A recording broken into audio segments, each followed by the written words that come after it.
Welcome back to the Live with Audacity podcast. You're listening to episode number 21. Today's episode was so dang fun. My girl Sandra Haseley has the most wild story about how she became a business strategist and coach by way of so many different detours in her life.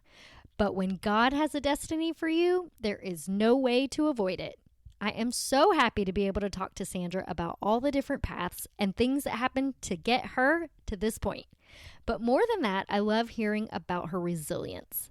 We talk about how 9/11 affected her, how the crash of 2008 detoured her career again, and how she came to realize coaching women entrepreneurs is where her heart is.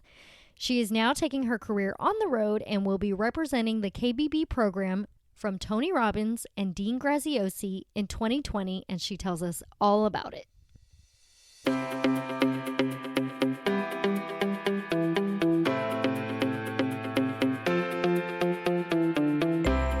You're listening to the Live with Audacity podcast. I'm your host, Melissa Stewart.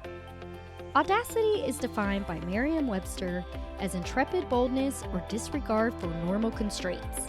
And that's exactly what we have here. The Live with Audacity podcast is aimed at giving you the courage to explore your someday dreams, do things your way, and start making things happen in your life right now. I'm a mama to 4 kiddos ranging from college student to kindergartner, wife to a high school football and track coach, and a multi-passionate entrepreneur.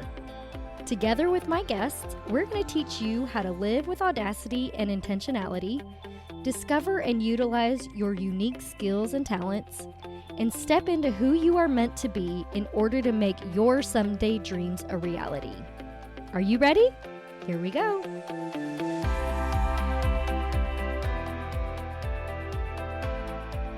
Hey everyone, thank you so much for coming back to the Live with Audacity podcast. I am so excited about today's episode, and I know I say that every single week, but I really am always excited about the people that I get to talk to. And Sandra is here today, and she's going to talk to us about tons of stuff. We're going to just talk about all the things.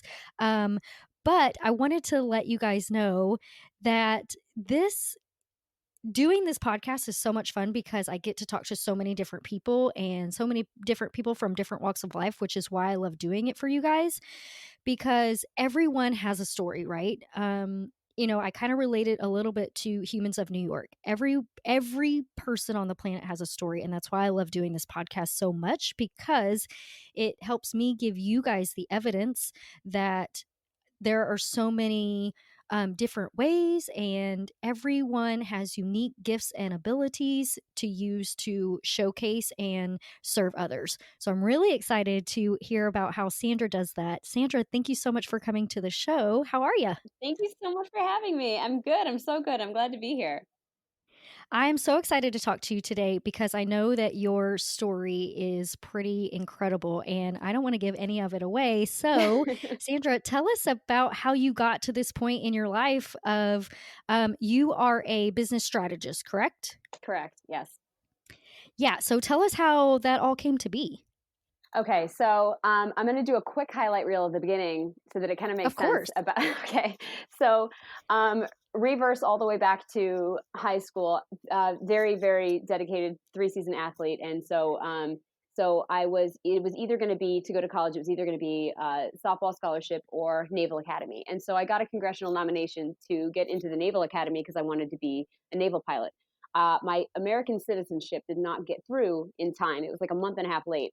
So I couldn't go to the Naval Academy, and I would have to wait a year if I chose to wait.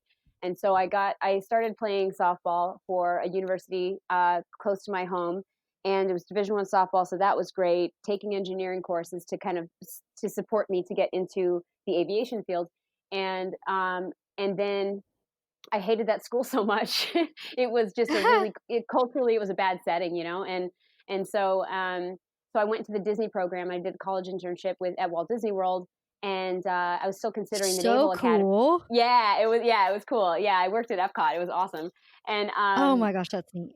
Yeah, except they put me in America, and I was like, "Oh, come on, give me You're something like, else." come on. Yeah.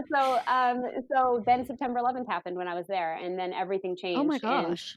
Yeah. And so the Naval Academy was no longer something that I thought would be a choice for me. And there was just a lot of shifting, right? And there was fear, and there was a lot. So I ended up, instead of going there, I went to St. Bonaventure University, and I took finance. And so I was taking the route of business, and it was, an accredited university, also Division I. So I was playing softball there, and taking like 21 credit hours, because like nothing transferred from engineering. So I'm like course heavy like crazy, and like during that time at Bonaventure, my house burned down. All 7 of us were in it, and then we everyone was okay, everyone survived, but like my parents got divorced that year. My brother had a little mishap, and he was sent to jail for like 5 days or something. We couldn't find my sister at the other side of the country. There was like a lot going on in that time. There was a lot of, I don't know what I'm doing. I'm just doing finance because basically my dad, who's an international business exec, was like, finance, go, opportunities for women, hit it. And I'm like, I don't even like finance. So so I'm just like, I was kind of in a cloud of like, I'm just doing what I'm told to do. And when I got out of that, I just popped right into commercial real estate. I'm a financial analyst for commercial real estate development and mortgage brokerage for, life insurance companies, all that, like big banking stuff, right? Boring. But also the old boys network for real estate, commercial real estate, is not cool. It's not cool. The chauvinist environment, the undercutting, the backbiting, the drama, that like it is toxic. And then also, that was during the 2008 crash with the housing market and the commercial real estate market. So there was a lot of illegal things happening in companies that I worked for, and it was bad. And so I ended up getting, like, I left the mortgage stuff, and I became a director of sales and marketing for one of the area's largest commercial developers. But then I got, I got this company a $14.6 million deal. And instead of getting my bonus, I got walking papers. They didn't want to pay me my bonus. I was the only person in the company making money for the company. And I happened to be the only female in the executive team. So that was a huge blow, because I've got this stellar resume. I've got like luxury contacts. My network is all owners, VPs, presidents, founders, like everything. I didn't even have like mid-management connections, and I was like, how I got blackballed from the industry for like 2 years, couldn't find a job. So, and then long-term unemployment, Obama cut that off after I had 1 month unemployed. So I was done.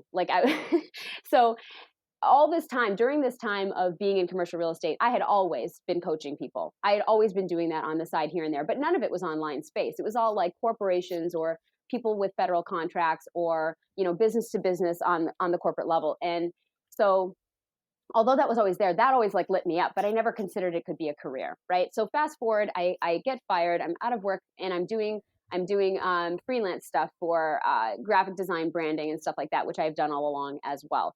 My husband is a chiropractor. We had an opportunity to open a clinic, and I was like, okay, none of us know how to open a clinic. What are we doing? This is a terrible idea. We did it anyway.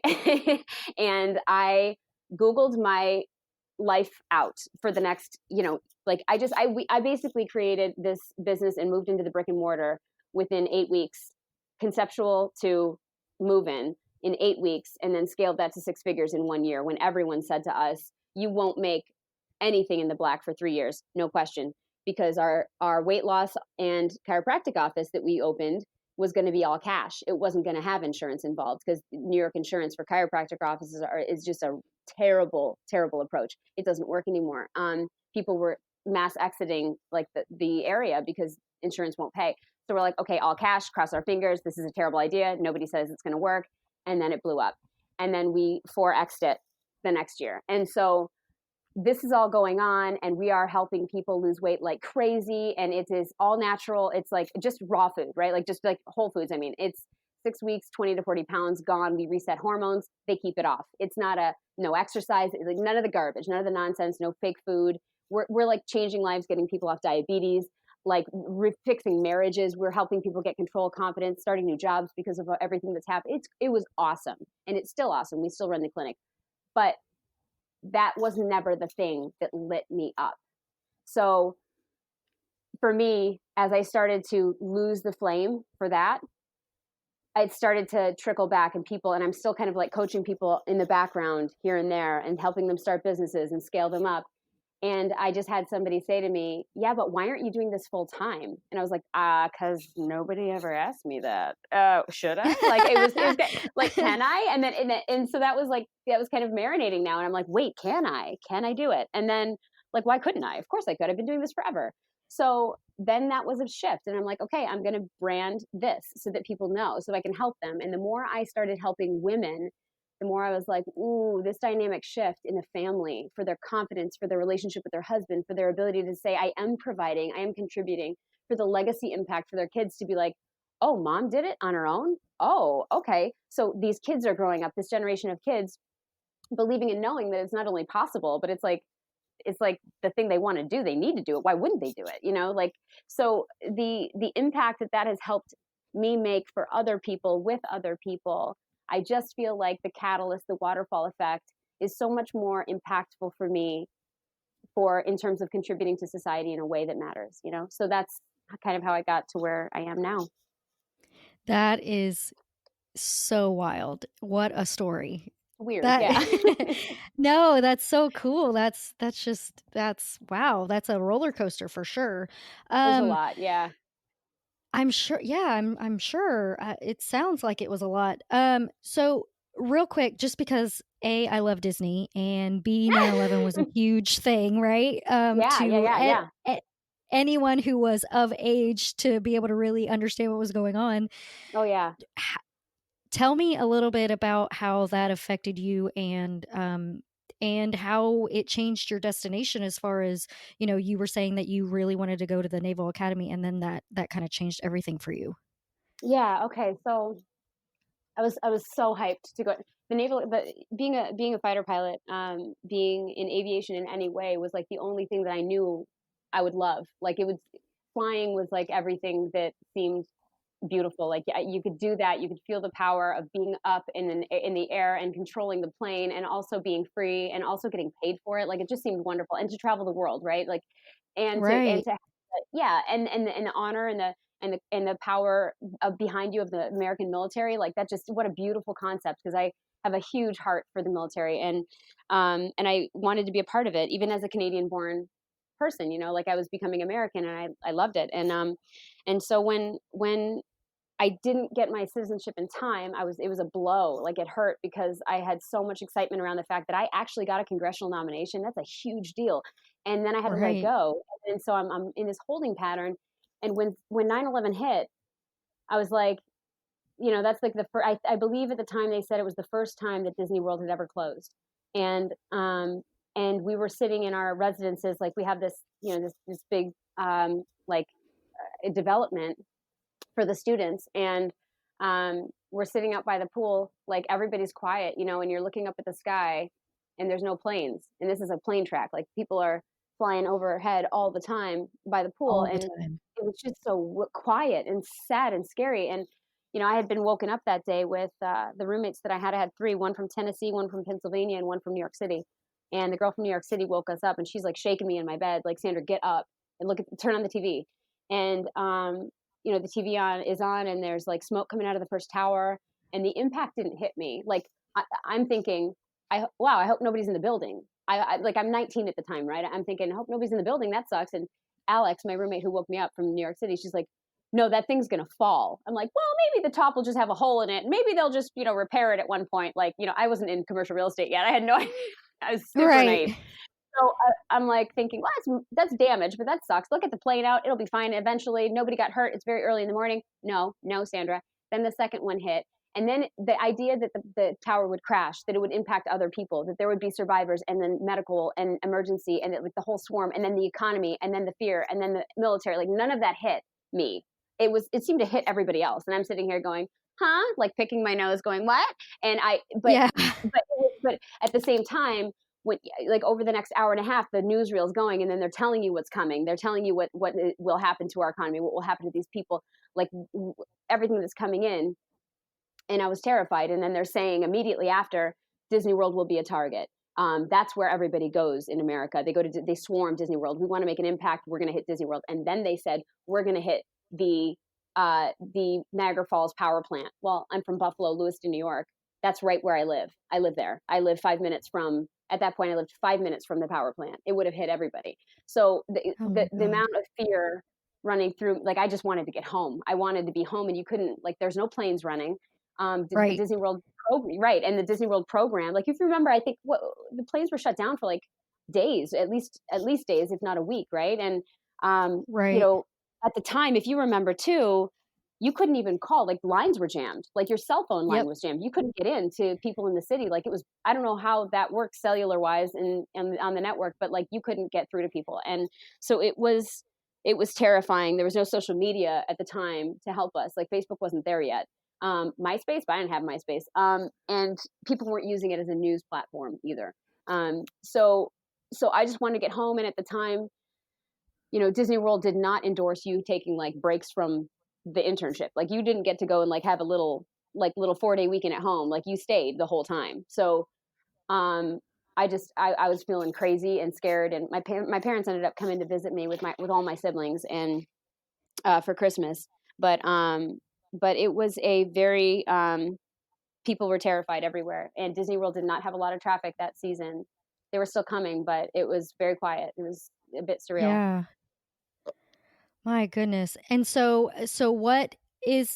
what made you say, okay, I am really going to step away from this Naval Academy dream and redirect myself? Well, so that whole year, I had a whole year of assuming that I was still going to try and get into the academy, right? When I was playing softball in my freshman year, before I even went to Disney. And I had actively reached out to people in the military and commercial pilots that I knew. And they had been telling me, Sandra, what's your vision? I have corrective vision. I've got glasses. And they're saying, yeah, the likelihood for you to be a fighter pilot, though, is going to be low. Given what you're saying. And I'm going, wait, what? Like, this was never talked about when I was applying. Right. And it made me think, like, wait, what? If I can't be a pilot, like a naval pilot, I don't want to do it. Like, that's what would be the point of going through plebe summer camp, getting harassed, getting, like, hazed, getting, like, Yeah. I'm not going to go through all that if I can't even do my dream, and so I'm considering it, I'm thinking about it, I'm talking about it. And then when September 11th hit, or before it even hit, I was like, I'm going to take another semester and see what I really want to do. Because if I don't know if I want to do this, what could I do? And that Right. internship was going to give me a little time to consider it. And then when September hit, September 11th, I was like, I don't know if I have it in There's me. my sign. Yeah, I don't Yeah. like, and then all these other people, all these other heroes are like, I'm going in the military because it happened. And I'm sitting there shrinking, going, I'm scared. I don't know if I have Yeah. what it takes. And, I felt like, when regardless of why you have a gut check, when you have the gut check, like the thing that's telling you, I don't know, and you do it anyway, has it ever worked out? Like, it's never worked out for me. Never. Thank you. Never. When So, you force it, it yes. doesn't work. It just doesn't work. Yeah. No, I totally hear you on that. Yeah, so I listened, but I was still a little bit disappointed in myself, and I was disappointed that my dream was going to die, and at the same time, I think that gave me a little bit more, even more affection and appreciation for the military who did step up. Yeah, absolutely.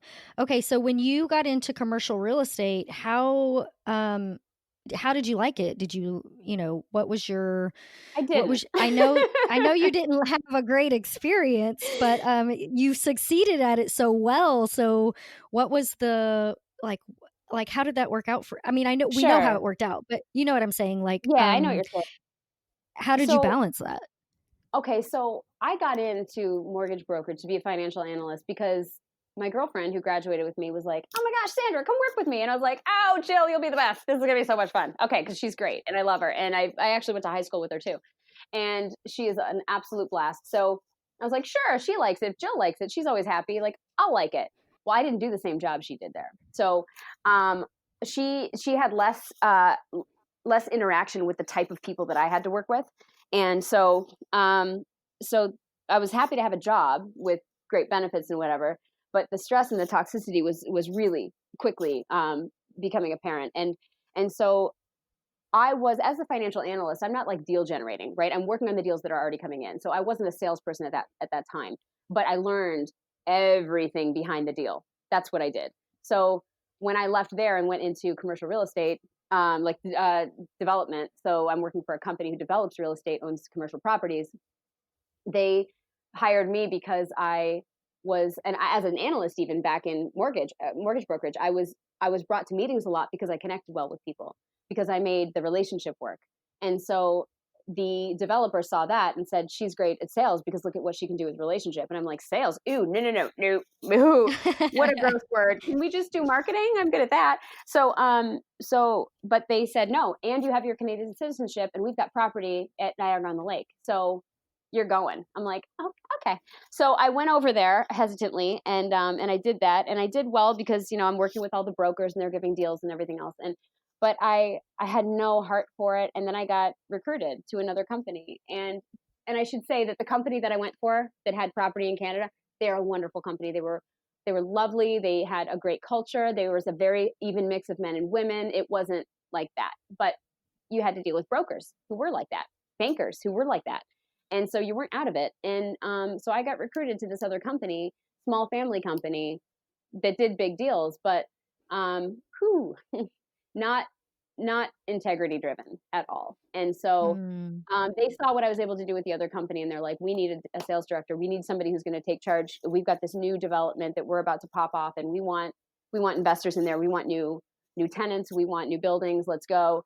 And so I feel like I work harder than anyone I know. Like I'll produce like crazy. And they knew that too. Like I'm not a lazy person, and I'll find a way to do it. I'll figure it out. So when I did, and they let me go, and I said, okay, my boss isn't letting me go. Where's he? Where's this guy? He's not here. Where's he? Out of town? Everybody's left the office now. It was super shady. Like everybody kicked out at like 3 p.m. on a Friday.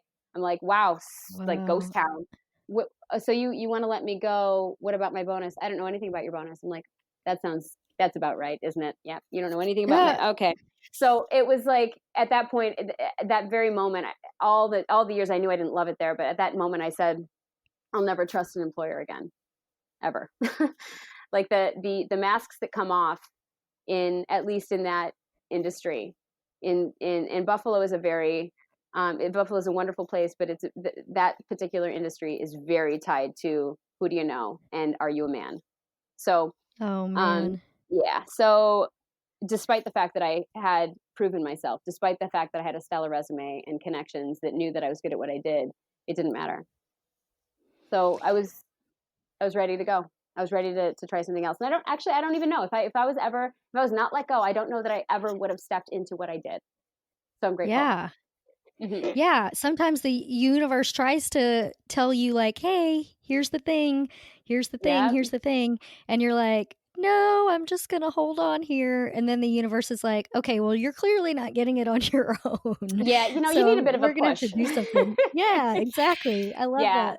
Yeah. Well, I'm happy that it happened for you, because it sounds like you developed something and that you're doing something that you really care about, and you can live your integrity doing what you do now. So tell us a little bit about your coaching and what you do. My favorite. Okay. Yes. I love it. So, I work with driven female entrepreneurs. And when I say driven, I mean, like, I don't take people that are like, well, I think I could do, like, I take women that are like, tell me what to do and I'll do it, because I know I can get them results. Because as long as they do the things I show them, they get the results, and it's insane and it's wonderful. And so the women that are driven are usually like pretty upbeat and excitable, and like they don't sit and wallow in stuff, which I love, because we can always find a way out. But I don't want to work with anybody who's trying to find a way back. Like, yeah, but like the excuses, the stuff that we could make excuses all day long. But if I give you a reason why you can, and you keep giving me reasons why you can't, and I keep coming back with, yes, you can, that's not going to ever work. Right. So driven female entrepreneurs that are ready to like go and scale their business, and I can bring them and break them through to the next level. And we do mindset work, and we do strategy, and we do sales, and we do marketing, and we have methods for all of this: time management, organization, getting unstuck, getting rid of the overwhelm, simplifying the process and making it easier and better, and finding more time in your life. Wow, that is a whole lot of stuff that you cover. That's so cool. Yeah. Yeah, that's really awesome. And I got to be honest, before we got on our call, man, we were clicking like crazy, and I was just like, yes, I love your energy. And man, Yeah, same. if I ever got to work with, a coach or somebody like that, then you would probably be at the top of the list, because it's fun, and you make it easy, and you're super easy to talk to. So it's a lot of fun Thank with you. you. Thank you. Yeah. I feel like the clients that come to me are always like, I feel like so grateful. Like, oh my gosh, I get to work with her. This is so much fun. And it feels like you're just working with your best friends, hanging out, and everybody's making money. It's like, yes. So that's why it's so great. That's why, like when you truly live out your vocation, when you finally say yes to the thing that lights you up, there's always a way to monetize it. Like we have to make money, we have to survive and like, and live and give and do things. Um, but like I hear people sometimes make the excuse of like, yeah, but I love to do this, but it's not like you can make money doing that. I'm like, yes, you can. You totally can. And So, yeah. right. And a lot of times those are the things that you're going to be the most successful at, because you love it and it's so easy to you. Yes. Yeah. Your natural Why do gifts are where people you not have to get live. that?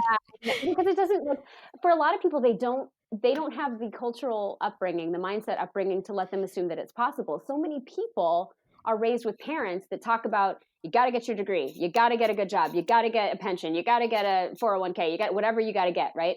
And so they're thinking that they couldn't because they have to do this. And that's not a real job. That's not, it's like if you make money consistently, that's a real job.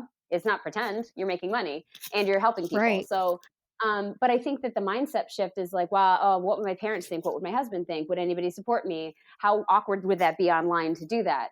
And so for the people, that's why I don't typically work with people that are coming into business. I work with established business owners because they're already there. They already get it. They're just like, get me out of here and help me grow. So that's more fun for me. I could do the other thing, and I've done it for years, but it's just fun and more like more synapses are firing, right? When you've got all these ideas to do this, it's when you get out of the elementary foundational building stuff, it becomes exciting. Yeah, that's so fun. So cool. Yeah. Okay. Tell me, what is one thing that you wish you had the courage to do sooner? I still want to jump out of a plane and I'm afraid. Courage to do sooner. Probably, probably start my own business. Like to really actually like, leave a corporate environment and to pull the trigger and do it. Cause, I had no entrepreneurs in my family. I was the first person in my entire lineage on either side to get a university degree. I mean, I'm talking like my grandpa had 23 brothers and sisters. Nobody got a degree. So the idea that I could even get a degree was like mind blowing. Don't even ask me if I'm going to own my own business. Like that's definitely not possible. Like this is barely possible. Right. So the mindset thing. I just didn't consider that it would be an option. Right. Yeah. And which is crazy because at the time I was still coaching people in business. I was still freelancing with graphic design and branding and videography and all of that. It's like, you're making money doing this. This is kind of like what a business is, but I didn't I didn't even see it. So I wish Isn't that so funny? Yeah, it's weird. It's so funny when we get a different perspective, someone else's perspective on what we're doing or how we see it. It's like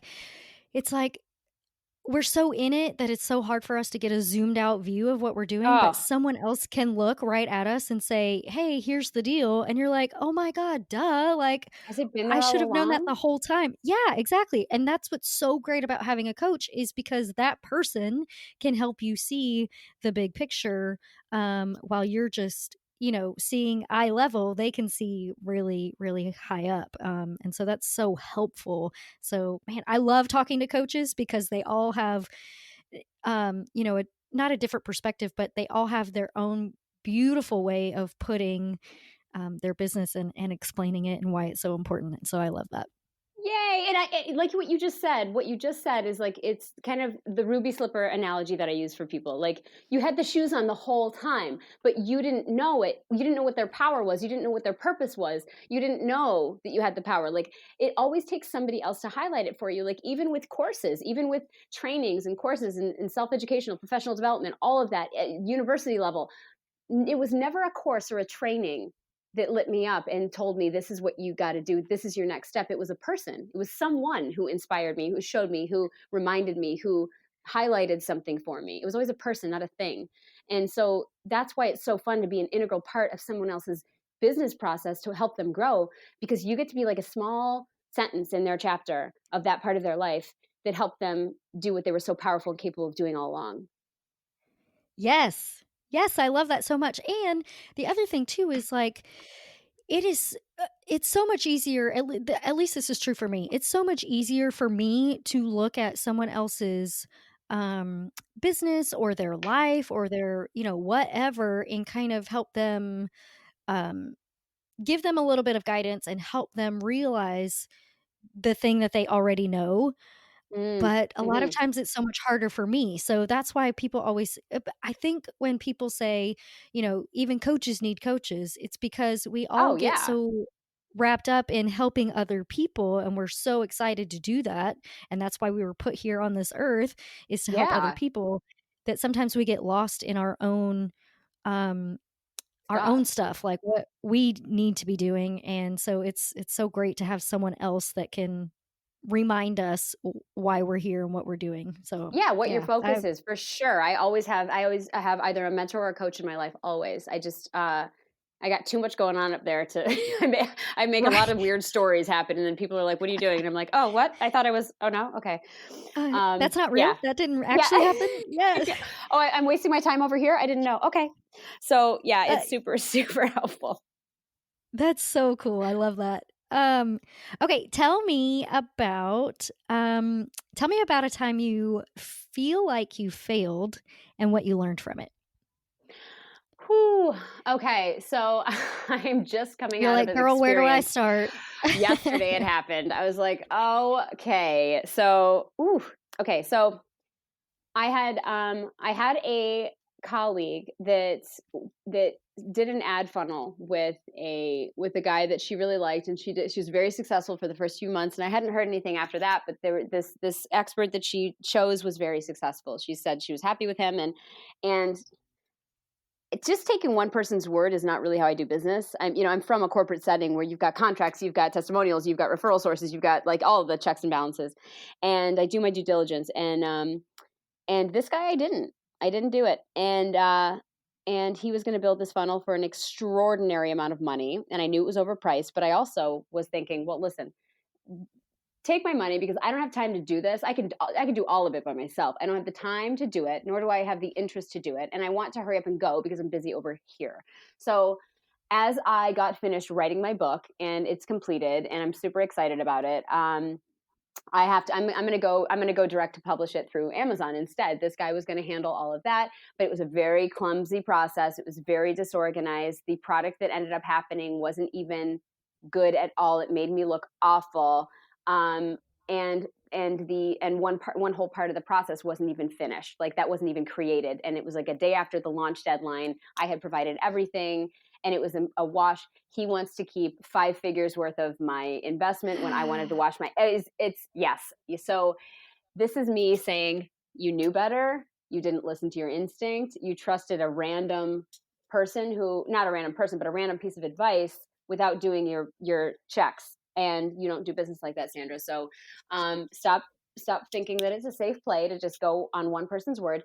And that person, by the way, is now having a very frustrating time with him, and she's breaking even. I'm not interested in spending $40,000 in cash flow out the door to get a break even and just pay Facebook to do their thing. No, thank you. So so right now I spent all of yesterday kind of reeling in the, get out of this pit you're in, get out. Like, what's your perspective? Is this a real problem, or is this fixable? You lost a lot of money. What are you going to do now? Shut up and stop crying. And what are you going to do now? And get out of this. Like, you still have a house, you still have a family, you still have health, you still have a business, you have 3 businesses, you're fine. Like, what are you going to do next? And so I'm, I'm still kind of coming out of that today. But what I would say to people on that note is, number one, you can find somebody way less expensive to do a killer job. Get 3 quotes to 5 quotes for any kind of software service you're ever going to do with anyone, if there's like a person involved and not just like a piece of software you're buying. You get testimonials, you get referral sources, you ask the people themselves how it's going for them and what their results were, especially when you're going to make a big ticket investment. You have to you have to find out, like, get the proof, and before you're comfortable. And then number 2, most importantly, trust your gut. If you feel a stickiness at all about it, you got to go. And the day before launch, or the day after the launch was supposed to happen, is when I pulled out. I was like, this is not going to get better. It's going to get worse. It's like going on a bad date and being like, but we should get married because maybe it'll get better. No, you won't. Like, no, it's not. So like when you can, and I should have trusted my gut earlier, right? So if you can do your due diligence, for sure, get 3 to 5 quotes on anything that you're going to do with a service provider. And then even if you can, like, look them up online, this guy didn't have anything online that I could even look up. Okay. So I'm an idiot. Yeah. So, so I would say that, and absolutely respect your gut. Like it's a sage, like it's a wisdom provider, because it is. Oh, yes. I completely agree. Your intuition and your gut. Oh, it's everything. It's everything. Incredibly valuable. Yeah. Oh, So, that's thank God. Yeah, and then don't thank make God for our intuition. Go ahead. I'm sorry. No, just I was saying, just don't make a stupid mistake like Sandra. Like, learn from my stupidity, and then grow your business even bigger. But I mean, but the intuition that you've had, like, think back to the times where you listen to it and you're like, whew, even if you don't know what you got yourself out of, the relief you feel is amazing, right? And then when you can not listen to your gut, even if it's like a little wrong, like, but I'm excited about it, so I'm going to do it anyway. It never goes the way you hoped. It's always a little crappy, or it sucks terribly. And like, just really, like, consider those things before you make a move, and, like, hit your history button, go back through your archives and look at all those times that you trusted your gut versus you didn't. And, like, what are you going to do? So yeah, you're right. Yeah. Intuition. It's so powerful. Yeah, and I think also when you hear that intuition and yet you still try to force the thing that you really think, like, I know my intuition is telling me that this isn't right, but like, I just need to get this done, or I just, I really think that this is the right way, or I think this is the way it needs to be done, but I just feel weird about it. Don't force it. You can't force it, because every time you force it, crap hits the fan and it's just no good. You're right. You're so right. The forcing doesn't feel good either, does it? Like, to say, I'm going to do it anyway, it doesn't feel right. It doesn't feel good. You end up, that's what buyer's remorse is all about too, by the way. We all know what that feels like. I just really didn't need it. I probably used it. Like, just pay more attention to it. Start valuing it more. It's there for a reason. Hey, y'all. Are you loving the episode? I hope so. I had to jump in here real quick because I have some bad news, but I also have some good news. The bad news is you missed signing up for the early bird pricing for the new Live with Audacity course. The good news is it's not too late to get in for the course altogether. The course launches on January 30th, so you still have time. Have you ever thought, all these people on the Live with Audacity podcast are killing it and living with Audacity? I wish I could do that. Well, now you can. My new Live with Audacity course launches on Thursday, January 30th, and takes you all the way from point A to point Z of Audacity. I'm going to teach you how to gain the confidence you need to step out of your comfort zone so you can start making those big, giant leaps forward that you so desire.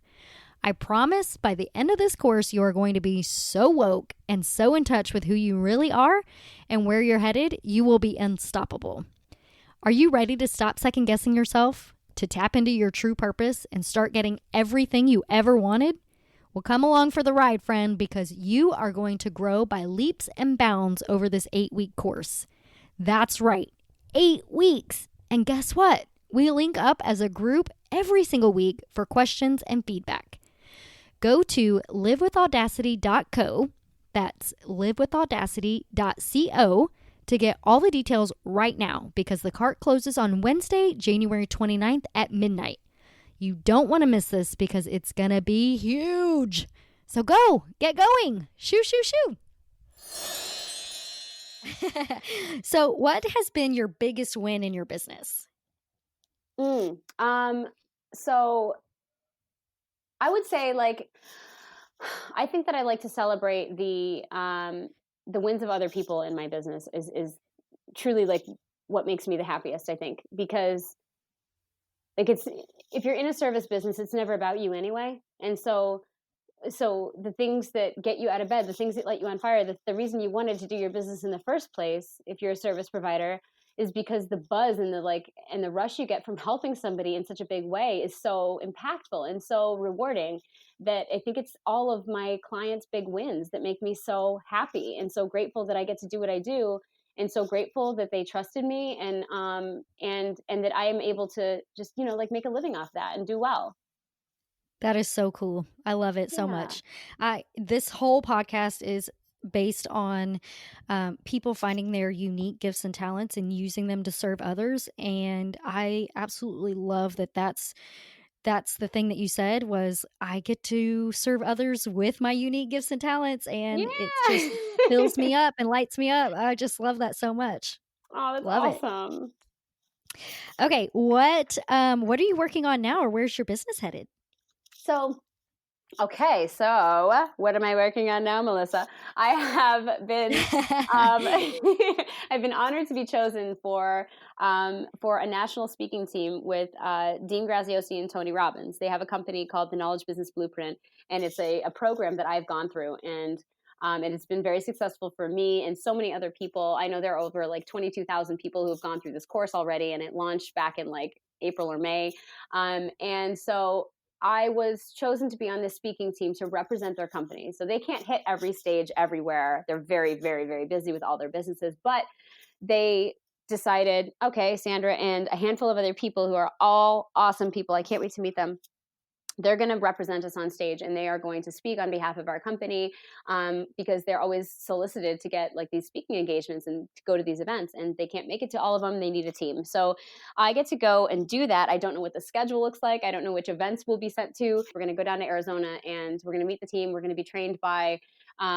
these amazing, amazing experts. Like Pat Quinn's going to be there, and he trains people all over the world, like the best speakers, like TEDx speakers, people that are elite in the field. And so I'm really excited that they even thought, Sandra's good enough to speak for us. And then we're going to invest in her and train her with Pat Quinn. It's like, excuse me, what? So this is very next level for me. This is like a big, big jump in terms of, here's what you're doing, and this is going to elevate you in your ability to grow as a person, in your career, in your skill sets, and all of that in an uncomfortable place, especially since, oh, by the way, you hated public speaking all your life. So so like, when you get an urge to do something and you're like, oh, don't do it, that's like super scary, nope, not going there. I just did it anyway this time, and as soon as I like submitted my video for consideration, like to apply to do this thing, I was like, why are you doing this? You don't even like doing this stuff. What are you doing? And then as I submitted the video, I'm like, maybe I do like this, Sandra. Maybe I do. And what are you going to do about it? And I was just telling myself a different story, asking a different question. Like, what if you did like this?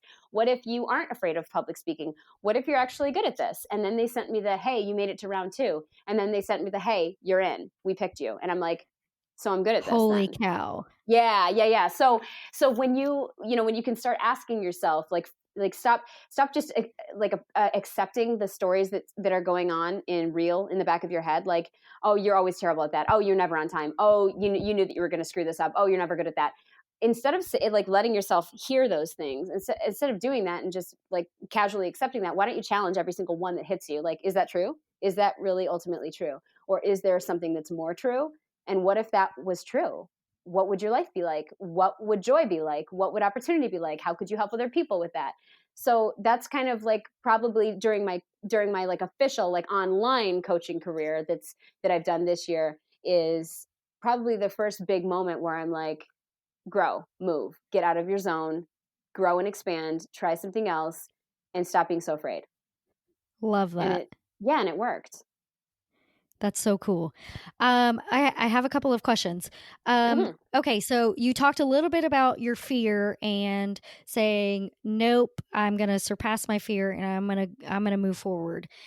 I want to see if we can kind of clear up for our listeners the difference between fear and not listening to it and being like, no, this is just fear talking, versus your intuition that's holding you back from something. Ooh. Smart question. Okay, good. Very, very good. Can you help me answer that? Yes, I can help you answer that. Okay. So intuition, the gut check of the gut check of this isn't a good idea, like danger, danger, like the bright orange red warning lights going off in the back of your head, like nope, something's gonna hurt you, versus the like I don't want to skydive, like that. That's me. I don't. I want to, but I don't want to. And is there really a need for me to go skydiving? Of course not. I can hide under that fear for a while. But is something terrible going to happen to me if I go on stage and speak? I mean, no. But like, why are you afraid? Are you afraid because you're afraid you might embarrass yourself? You might trip on stage. People might judge you. Of course they will judge you. That's what they're doing. They're sitting in their seats. Things. Yeah, those are all real. But like, are they disastrous? No, they happen online too. They happen when I'm in the grocery store. Look at her and her crazy hair and her no makeup. Like, what is she thinking? Oh, she's got 4 kids with her. Never mind. That's what's happening. So like, I get judged anyway. So is that a real fear? Is it a valid fear versus I'm going to invest 5 figures with this guy that I didn't do a background check on properly? And you know what I mean? Like, that's a different thing. If you can qualify the fear and say, is this truly like a detriment, potentially a detriment to me or my business? Is this going to set me back? Is this a safe play? Versus, am I afraid because I might grow? Am I afraid because of the unknown? Am I afraid because I might feel vulnerable? Those are different than intuition feelings of warning, like that. I feel like we know the feeling is different. It's like a gut versus a brain fear. Like when you get tingles and like start sweating on your upper lip because somebody says speak on stage, you know that's a fear that you have that you need to work on. But if like, hypothetically, but if something makes you nervous, like scared, like that's not safe. That's a gut feeling. So yeah, safety versus I'm vulnerable. Like I don't want to be judged, or I'm not sure what I'm doing yet. Like I feel like there are 2 different frequencies in your body. And if you're not sure of which one it is, you can ask yourself, okay, Sandra, is opening this business going to be a detriment? Or are you simply hiding because you fear the opportunity? Because you don't know if it's going to be a success or not. Like, is it going to ruin your family if you open a DBA and try? No, it's not going to ruin your family. You're not putting your family back. You're, if anything, giving them opportunities. So that's right. But like you're afraid of the judgment of like, well, what if it fails? Then I have to explain myself. That would suck. Right. But that's not like the intuition doesn't play, just the fear does. Right. Does that make sense? Right. Yeah. Okay. And the bottom line is you don't have to explain anything to anyone. So, amen, sister. If it fails, it fails. Like that's all. That's just your problem. That you don't have to explain that to anyone else. So true. I'm glad we cleared that up a little bit. Yeah. I think people will resonate with your explanation on that. Okay. Good. So let's do a little rapid fire. I am so happy that we got to talk today about business and all the things. Tell me about a book, article, person, or talk that changed your life. Okay, so book. Do you say book, article, person, or talk? Or talk that changed my life? Ooh, that's hard. Why is it so hard? It shouldn't be that hard. Well, you know what? I can say that Father Dan Riley, I'm going to give him a shout out for this one. He was a friar at St. Bonaventure, and complete with brown robes and a white belt. He was amazing. He's still alive and wonderful, and making a monster impact all throughout the country. And he, like, on my spiritual journey, like with faith, with God, from a very young age, growing up, I didn't know what was real. I didn't have a family that was faith-based. They were just kind of like, nobody talked about it. And my parents had been like, they're fallen away Catholics kind of issues. And so I didn't know I'm going to this Catholic university, but not because it's Catholic, just because I got a scholarship. So here we go. And then, but I met Father Dan, and Father Dan is the gentlest, most joyful, wisest man I've ever met. And I'm like, I want the juice he's drinking. And so he like on retreats and on, like, he would always have an open ear. He'd always talk with me, listen to me. And I was going through some massive struggles during university on a personal level, on an everything level. And he would listen to me, and sometimes he'd cry just listening to my story and how hard it was for me. And the compassion that he showed and everything, it changed my mind about what God actually could look like, about what's maybe more true about God. And it changed the course of my faith, and it deepened things on such a level that released me from this like anxiety and panic that I had known so well, like a true panic disorder. And I could say that he's definitely responsible for the fork in the road, going in a different way, and showing me that it was okay, and it was to you can expand on that, you can go there, and when you have faith in something that's more real than like these rules that you have, you can have a real good relationship and a lot of peace and joy in your life. So yeah, I want to give him credit for that. I love that so, so much. Over the last 2 years, not only have I been on a personal growth journey, but a journey with God, and Yeah. becoming so much closer to him and hearing him more clearly and loudly, because I'm allowing him to move in my life rather Mm, than, like we talked about the intuition earlier, um, starting to listen to that. And I truly yes. believe that's God given. So when I'm listening to my Hmm. intuition, I'm listening to God or the universe, whatever people may believe. Hmm. For me, it's God. So Hmm. um, yeah, it's so powerful to be able to start to grow that relationship, and can totally change your whole life. Yeah, because I mean, regardless of what people, I know that I try to be sensitive to other people's belief, and when I say that, I believe that Jesus is my everything, whatever, it doesn't mean that I don't believe that they can have beliefs. It's just my truth, and so um, because of all the experiences that I've had and everything that I've tested against what the following is, and what the Bible says to be true about things, um, and the more that I learn and experience, the more I'm like, yeah, I can always trust that it's always worked out. It's always been the right move. It's never been something I've regretted, and that that's led me to make better choices other than yesterday in my business, and and like, and but he was talking to me then too, and I didn't listen, and that's there it is. So but to get that guidance to treat people a certain way despite what the rest of the world would assume, right? Like, well, if they do that, do this. Like, it never works out better if you do that, though. It never works out if you repay wrong for wrong. It never works out if you slander, even if you could and should or feel good about that.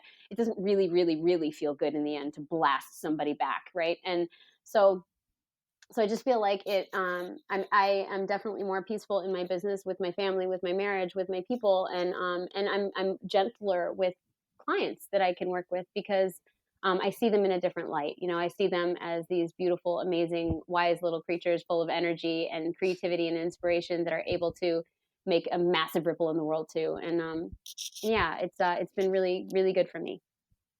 Yeah, it's so exciting. Like I said at the beginning, to be able to talk to other entrepreneurs and people doing big things in their life, because I really feel like the majority of them have said that, they feel really called to move in this direction. And so it's just so inspiring to be able to hear other people's stories and know that together as a community of people that are listening Mhm. and stepping up to live up to our greatest potential are going to make a huge ripple in the world, and Yeah. change it for our kids Yeah. Yeah. Oh, the and the next impact, the generation. legacy. Yes. I mean, no matter what the faith you have is, even if you don't have faith, but but you have faith in the universe, that's still faith.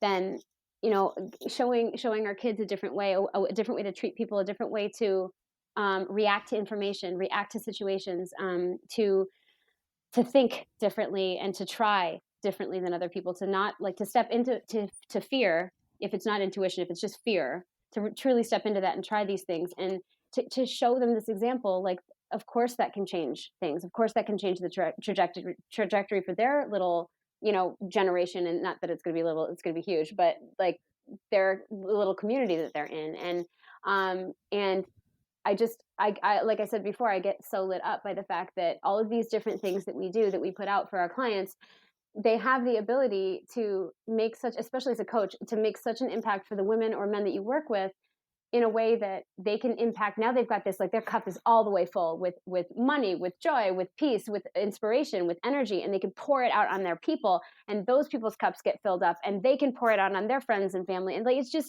it's so beautiful and exciting, and it's not theoretical. It's not ethereal. It's real, and it's happening, and I'm watching it every day.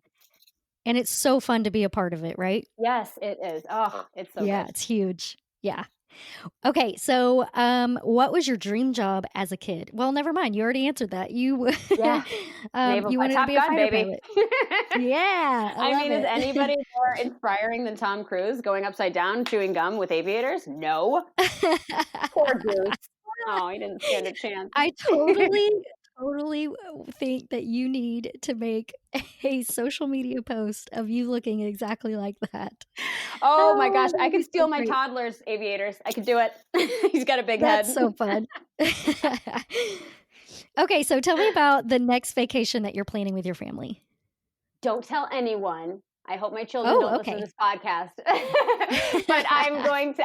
I don't think my 12 and 14-year-old. I'll keep it quiet until February. We're gonna take them to Disney in February, and we had our first family Disney trip last year, and there are 6 of us, so like coordinating schedules and I'm from my 2 oldest are from my previous marriage, so coordinating schedules and custody time and all that stuff is sometimes a challenge. And although we don't work I together, know it. Okay, yep. So and then we run businesses, so we for a while we didn't take a vacation ever, and that's why like the 6 of us have never had a full week of uninterrupted time together until last year, and we were like, oh my god, the stress. There was no stress. It was so smooth. It was just joyful. Everybody got along. There was no like bickering at all. I couldn't believe it. I was like, it is magical here. And and like the I had this Disney planner. Her name's Leanne Stevenson. She's incredible. She coordinated everything, and like for the people who don't know what Disney planners do, they just take care of everything, and they give you this schedule and like itinerary, whether you want to use it or not, just to make it easier for you. They give you the best hookups, the best deals, the best prices, and you don't have to pay them. They get a commission from Disney World. It's brilliant. It's insane not to use one. So Leanne Stevenson was my girl, and she's just phenomenal. So I call her the fairy godmother. She's amazing. So we're doing it again. So cute. She hooked us up again, and now she calls me Sandarella, which I received that. Oh my God, that's so adorable. So that's what we're doing in February. How fun. That's so cool. Okay, tell me the best advice you have for our listeners to live with audacity. You don't need a degree to do what you want to do, girl. You do not. You can print out a Google University. Clapping. I'm snapping over here at that. Slow clap for that one. So yes. I literally printed out a Google University certificate for myself and signed it. And I've got a Bachelor of Science in Finance degree hanging on my wall. And next to it, I've got a Google University. Because you know what? None of the stuff I learned at university helped me in any way in my businesses. Sorry, not sorry. It didn't. So everything that I needed to learn to grow, to create a business, to grow a business, to scale a business, I did it on my own. I did it through Google and other courses and, like mentors and what coaches, whatever. But that wasn't from a degree. So you don't need it, boo. You can just learn, just go. If you got a skill, go. I love that. Yes. Okay. So I have one kid that wants to be an engineer, which obviously go get your degree. Totally. But then the other one wants to do like videography and editing. And I'm like, do not waste your time or your money going to college for this. Google, self-education, YouTube, has everything you could ever hope to know about that. So do not. Because it's about applying. They've got to do it themselves anyway to learn. So get an apprenticeship with another photographer, like be an intern, do YouTube, like you said. Exactly. That's the way. Oh, yes. Yeah. I'm so glad that people are really finally starting to realize that and hopefully keeping themselves out of, misery and chains of, school loans and stuff because, the internet is a plethora of information. Well, that's super quick, because this is exactly what the Knowledge Business Blueprint that I'm going on stage to speak about is all about, because the education system is broken. The model for education, the finance, the ROI that you get, it's broken. And so, the trades opportunity for people is enormous. We just have a deficit of people coming into the trades because they want to do like they think that college is the route. So we can't outsource our trades. We need people in here to do that. Same goes for things like you said, like videography, like things that you don't actually need a license or degree for, but that require skill. You can learn those. And because the education system, that traditional model is broken, self-education is going to be the new norm. It's going to be the thing that people do. Like, oh, I'll just take a course for this. I'll just get that online. I'll go to YouTube. I'll go to a mastermind or a workshop. I'll figure it out myself. Like, yes, because you can still, that's how people made money on it in the 20s, the 30s, the 40s. That's what they didn't go to university for all of that. They were doing it themselves. Let's go back. Let's do it that way. It works. I love it. And thank goodness for the internet. Now we can connect with all sorts of people. Dear Lord, so what was cool. it like in the 20s? Oh, who knows? We actually talk to each other. Weird. I know, but I love it so much because I get to connect with people from all over rather than just my tiny town, right? I get to connect with you. And earlier I talked to somebody from Ohio or something. So it's really cool. I love it so much. So good. Okay. You got a good thing. So tell us where people can find you to get more information about what's going on and your courses and things like that. Yeah, so you can find me on Facebook. I'm Sandra Haseley on Facebook, and I've got a free private group where I do live trainings in there. I provide support and education in there, and that is called Get Unstuck and Grow Your Cash Flow. And I think that you have some other links you could pop in the show notes, right? Because they're like, nobody's going to remember those those handles. But if you want to look me up on Facebook, Sandra Haseley, and my private free group is Get Unstuck and Grow Your Cash Flow. You can find that on Facebook too. But I'm also on Instagram and LinkedIn. And so I am very available for messaging and finding out other things and giving people support and pointing them in the right direction. So cool. Okay, so is your book out yet, or we're still getting it ready to go out? It was going to be yesterday, so I'm going to do a self-publishing approach instead of releasing it the way that I did. And I may just build my own funnel and have it go out that way as well. But that'll probably be within this month that I get that taken care of, and I'll throw my stuff on Kindle, and I will publish through Amazon. I love that. And as soon as it's done, as soon as it's done, send me the links because I'm going to put those in the show notes too so that people can find your information. Amazing. You're amazing. Well, thanks so much for coming. I'm so happy we got to talk. And man, I really feel like we could just do this all day long. I know we could. This has been so fun. I knew it would be good. I knew it would. Hey, y'all. I had to jump in here real quick because I need a favor. If you are loving the Live with Audacity podcast, I need you to do me a big solid favor and share it with your friends, share it on social media, and go to the Apple iTunes link and click subscribe, rate it, review it. I need to know your feedback, and I want to keep putting this out for you, so I really need your help to get the message out. Thank you so, so much for your loyalty and your super kind and sweet words. They mean so terribly much to me.